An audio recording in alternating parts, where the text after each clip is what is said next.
Jake Paul versus Ben. Do you like that fight? Do you like the kind of attention that fight's getting, or how do you feel about that fight? And yeah, who do you see taking that one?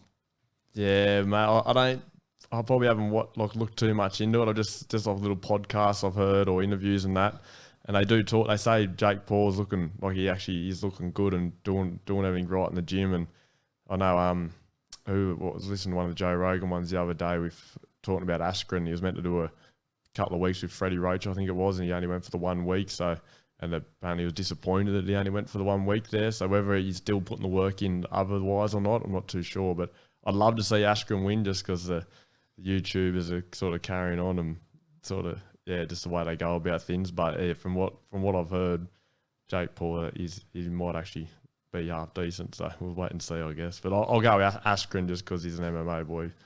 And do you think like having these YouTubers come in, and obviously, I mean, the big debate is, he hasn't fought a real boxer, right? And now, obviously, now he's taken the claim that he's fighting a fighter at least, not like an NBA player. Yeah.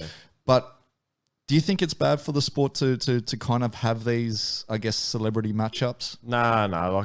I think any publicity is good publicity at the end of the day. It's same as a boxing in Australia, mate. It's taken over by NRL players, really.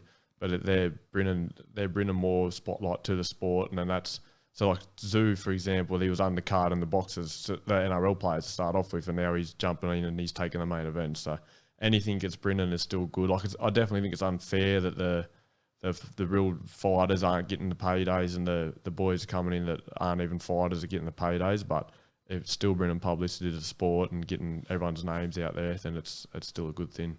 And it's crazy with Tim Tszyu as well, right? Like that not the last fight he had because he only fought a week back or whatever, but the one before that, Morgan. They were saying that Paul Gallen versus Mark Hunt was generating 80% of the traffic. Yeah. Which is just crazy. Yeah, like it's absolutely crazy.